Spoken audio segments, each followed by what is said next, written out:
Hello, beautiful beings, and good day. My name is Brittany, and I am here from Surfing Waves of Light. And today I wanted to share with you a moment of release that I had yesterday. I've been a little bit uncomfortable sharing some of the less loving aspects of myself, especially on YouTube, but I am feeling really inspired to do that. So I wanted to just share with you a moment of release that I had yesterday. Even though I'm a person filled with a lot of joy and I beam happiness a lot of the time, I have moments where I'm really sad or really scared or, insert fear. I experience those. So I wanted to share a little bit more of that with you and how I go through those moments and what those look like for me.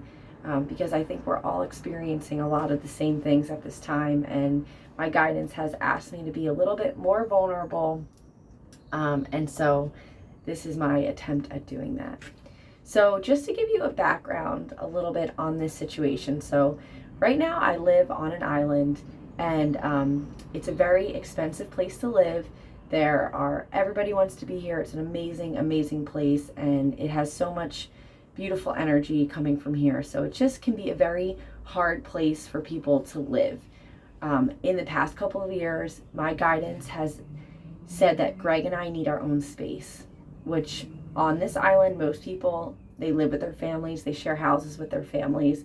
So yeah, you might have a room or a bed, but you won't necessarily have your own abode. It's not often that people are able to buy houses unless they have, really great jobs and they're willing to pay really large mortgages.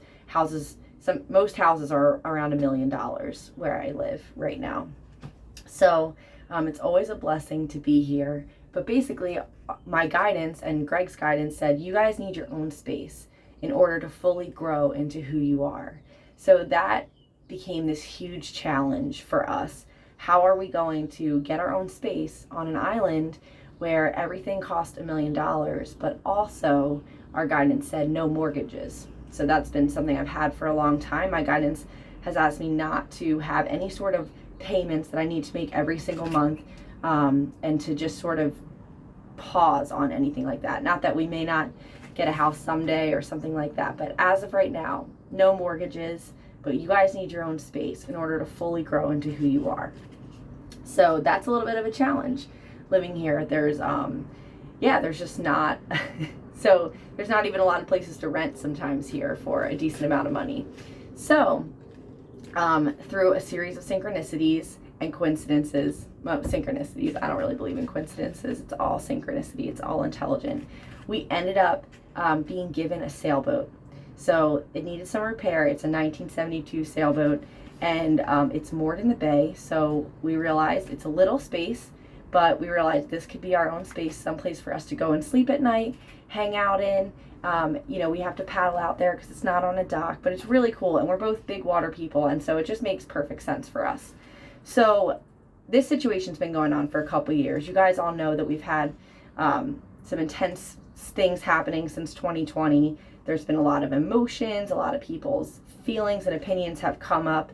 And when you share a space with other people, that can be really present. And what I started to learn about myself was that when I was, sharing a space with someone else or living under someone else's roof, we've stayed with Greg's parents, we've stayed at my family's house, I just didn't feel like I could stand in my own power. Now that's my own, fault, or I could stand in my own beliefs or really fully ground into them, because I've just always felt like I really need to consider everyone around me, and I always want to create peace. So there's been just a lot of pressure trying to figure this out. And on Saturday night, for the first time ever, Greg and I paddled out and we slept in our sailboat. And it was amazing. I slept beautifully. I mean, the mattress isn't completely figured out, so it was a little rough, and I was pretty tired in the morning when I woke up, but I could totally see, this is going to work. We can definitely sleep in here. It was so fun. We had a stand-up paddleboard. Greg put on, I put on this big backpack that had a bunch of our stuff that we needed in it, and I had a trash bag with some pillows, and then I sat on the front of this stand-up paddleboard, and then Greg paddled us out there. And it just felt amazing. We didn't get out there till dark. It was under the stars. It was really beautiful. So the next morning, or like I said, I woke up, the mattress, we don't really have a mattress, so I was just sleeping on pads. So I was definitely underslept. We've had waves for the past few days and they were so good. So I surfed like 3 or 4 hours every morning, got really blasted by the sun, probably didn't drink enough water, as I never do, because it seems like I can drink an endless amount of water and I still won't be hydrated. But basically, we came in from the boat. I was really tired, sunburnt, exhausted, didn't feel like I could manage any more sun, needed like a serious break from the sun. I'm very aware of when I can be in the sun and not. And we decided to eat a little bit of fruit and go for a surf. We went up for a surf, and our friend, as we were walking up there, it was our first night on the sailboat. He didn't know that, but we walked up and he goes, "Hello, children of the free world." And that was an amazing compliment. I know this guy not super well, but I've surfed with him a lot. He's a really nice dude, but that was just an amazing thing that he said to me. "Hello, children of the free world," which is exactly what my spirit is in alignment with. Like, my guys are all about freedom. They're all about maintaining that childlike essence, like never fully growing up. Not that that doesn't mean we can't walk through adulthood processes, but still remaining in that kid spirit, that innocence, that love. And so that was just a beautiful thing, and may have opened up my heart a little bit. I can be very good at holding in my emotions. Even if I'm feeling immense anxiety, I am really good at just putting on a straight face. I was an ER nurse for about 6 years, and I was good at seeing terrible situations, and I had to hold it all in, make sure like everything got done, and then later on I could release. But in the moment, I'm really good. So when someone says something like that to me and it really resonates with my heart, I feel like it can just open it up. Also, the ocean water has been kind of cold. So you're out in the hot sun, but you're also exposed to the cold water, and the cold water has this magical way of also sort of forcing you to release things from your body and your mind, your spirit. It cleanses you. And so if you have something going on, the ocean, like all my teachers, will definitely let me know if I'm not expressing something. So we surfed, we went back to Greg's shop, and we're getting ready to go get breakfast. And I just felt this like overwhelming anxiety. Like, it started in my belly and it just went up to my chest, and it like went all through my body. And I was like, oh my God, I feel so anxious. I feel so overwhelmed. What is going on? I was hot. I was a little lightheaded, hot, didn't eat enough. Like I said, didn't drink enough, didn't sleep enough. I'm in that very raw, vulnerable state. And I just started crying and crying and crying. And I didn't want to hold on to that feeling. So I just kept crying because that felt good. I felt like I was actually releasing this feeling, but I just felt all this stored up energy of the pressures of living with other people, of always having to consider everyone else. All that stuff just started like coming to the surface because I felt so overjoyed that we finally did it. Like, we finally figured something out. We figured out a way without spending $1 million to have a space of our own. Not to say we're still not going to our family's house and using the kitchen or doing things like that, but just to be able to have a place to go, it was such a gift. And I was in so much appreciation. And at the same time, I just felt all these pressures of like the things that you're expected to do when you grow up, like get a mortgage and pay your taxes, and all these all this pressure where you basically always have to be working, always have to be making money just to exist. I felt so much of that just starting to melt away. And then I went to this even deeper place. I was in Greg's shop, and I looked all around, and my dad passed about 3 years ago, almost 4 this February. And there's been mixed feelings there too. Feelings of, I know he's with me, and then like as a non-physical form, I feel him all the time. But also my dad did everything. Like, he fixed everything. He took care of me. He like always made food. We were friends, as well as like, he was my dad, but we were also friends. And so of course, like, you're always a little bit sad when your dad or anyone passes. But in that moment, I looked around and I just felt like my whole life had been preparing me for this moment to take the next step into freedom. And I felt both sadness of like why I would ever want to take on a journey of going into a world and being a debt slave, and like just all the pressures that come with that, and trying to, be near the ocean, which can be really hard. And also just all these things, like I felt like this sadness and relief at the same time. Like, why did I do that? It was so, like, all that mental pressure that your mind feels, the stuff the Course talks about, it's a lot. And in that moment, I felt like I could just shed it all off. Like, I could finally just, like, live life in a little bit more of a free way. And it was just pure joy and sadness of having to manage that energy and now not having to anymore. And I looked around at Greg's shop, and like, my dad and Greg met for a couple months before he passed away. And one of the things my dad said to Greg was, you know, Britt is not a blue collar worker, right? Which, I was a nurse, so I feel like I am. But my dad just did everything, and I'm definitely more of like a ethereal, like, I'm like, words are my gift and energy is my gift, and I can do some physical things like I surf and stuff, but yeah, I'm not like a great woodworker or, I don't know, a builder or stuff like that. And I just looked around at Greg's shop, which is like such a shop, you know, it's like dirty and dusty and tools everywhere, and like not my element exactly. And when I was a little kid, my dad used to bring me to his shop at school. My dad was a plumber, and he was a plumbing teacher, and he had this shop. And like, Greg's shop looks just like it in so many ways. And you just don't ever understand why you're experiencing things sometimes. But in that moment, even though sometimes I feel, you know, you can't help it, you feel like a little bit abandoned, like you don't have a dad, and you miss having that support and that person that's like really anchoring for you. But I just looked around, and I could see my dad was like so present in Greg's shop, and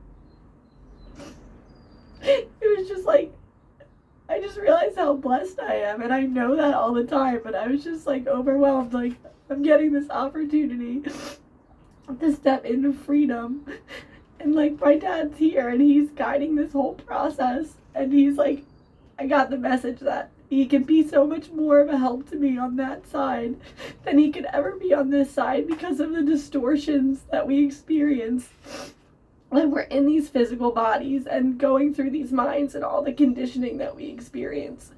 So that was like so beautiful, like literally tears of joy and relief. It was both at the same time, like sadness and relief and happiness.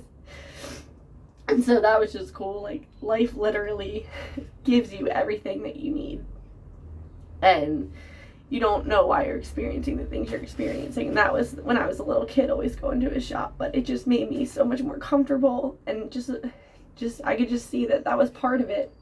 Because for me, I'm all like rainbows and butterflies, colors and softness and places to sleep, and that is not what Greg's shop is. It's a shop. It's for making surfboards and art and woodworking. And so anyway, and then I just also was like, with the whole freedom thing, just felt, you know, the Course Miracles tells us that this world is an illusory world, and that resonates with me. Not that we still experience it every day, we still wake up each day and have to go to work or do our thing, and we need to, you know, basically always be making money to just exist here, which is another reason I'm pretty sure it's an illusory world. But I just felt sad that I took on that journey, that I separated from love and came into here, and I just was like, wow, it's really can be really hard. And when I, you know, when we didn't have our own space or anything, I just like held on to those feelings, and I was like, I know something different's coming, we're just not there yet, and it's okay. But I still had that feeling of like, I need my own space, I need to be free. Like, it's something that my soul literally yearns for, and I feel so bad when I'm not in that situation. And sometimes that's what happens. You have to feel bad to know what you need, to like know where your guidance is taking you. So I just felt like relief and sadness of like, wow, I took on this journey of going into separation, of going into unloving places, and I was sad that I did it, and then also felt relief that I was finally taking another step in my mind, and according to my guidance, in the right direction toward having a little bit more freedom. And all that pressure of just always having to make money, or always having to like not being able to just be a human being where I just wake up each day and I've gotten to experience that, and I know that that's what I want. You know, I want a life where I don't have to make a lot of money and I can give my time in the ways that I want, and I can be a beacon of love for others and just for myself, because it's not really about anyone else, it's really about me, and I just know that that's how I want to exist. So anyway, all this anxiety after I just kept crying, poor Greg, I just kept crying and crying, and I was like, I'm not mad or anything, I just feel like I really need to cry because I can't believe we actually did it. Like, we're actually taking that next step. So I've said that a bunch of times. Also, right now I'm in my outdoor shower at my family's beach house, and this place has been like my safe zone for a very long time. So I thought I could do this video from here. So I did my lesson this morning, and my lesson was lesson 166. I am entrusted with the gifts of God. And there was a line in there that, a couple lines, but especially one that just made me, I'll just read the paragraph. Your sighs will now betray the hopes of those who look to you for their release. Your tears are theirs. If you are sick, you but withhold their healing. What you fear but teaches them their fears are justified. Your hand becomes the giver of Christ's touch. Your change of mind becomes the proof that who accepts God's gifts can never suffer anything. You are entrusted with the world's release from pain. And if I had to describe that moment yesterday, it was like a huge release from pain. The pain of feeling like my dad wasn't here anymore. The pain of feeling like I was always going to have to live under these laws and structures that have always felt wrong to me and convoluted. And just the pain that, like, I'm separate from anything. And the lesson, you know, I am entrusted with the gifts of God. I just experienced that in that moment, that if your guidance is telling you to do something, that's because that loving source is with you and is going to help guide that process. And it doesn't matter the statistics or who's come before you or what they did. It's all about your vibration and your alignment. So you have that inspiration, and then you go after it, and that's alignment, and that's manifestation, and that's how we can make things happen and how we can start to be free beings. And I really feel like that is my job, is to just be free so other people can realize that it's possible to be free. Because I don't know, I want people to be free. I mean, I want to be free, which is why I probably project that onto other people, but I just feel like in order to really deeply heal ourselves, we need time to spend with nature, time to be alone, time to just not have pressure on us all the time. And I know it's all mental and it's all in the mind. And so that, you know, you are entrusted with the world's release from pain. So my job is to continue to release my pain, to release my unloving thoughts, and then I can continue to live the life that I'm guided to, and whatever that means for the people around me, cool. But I just, you know, I'm going for it, and I just want to be the happiest that I can be and the most loving I can be, and really live those principles, you know, live in trust and gentleness and faithfulness and all those things, because it really all does work out. So I just wanted to share that with you. I had a moment of release yesterday, and a lot of things came to the surface. Just if you're out there and you're feeling the pressure of the world, or you're struggling, or you don't feel free, just follow that next step, whatever that next little step is. It's taken us, me and Greg have been dating for almost 4 years. We've been working on this basically the whole time. We knew from the get-go, we agreed, like, we weren't interested in mortgages, and, you know, we have a bus and all these different things, and we just had to get really creative, and it was hard. Like, it's really not been easy, but I think we're so entangled in the world, you have to take those small steps to just start slowly unentangling. And when you make a big jump like that, like we just did, it literally feels amazing to know you're not trapped and guided and under the laws of this artificial world. We're under no laws but God's, or the universe's. So I love you all. If you made it this far in the video, thanks for watching, and I hope that you have a great day, and just really love you. So bye. Bye.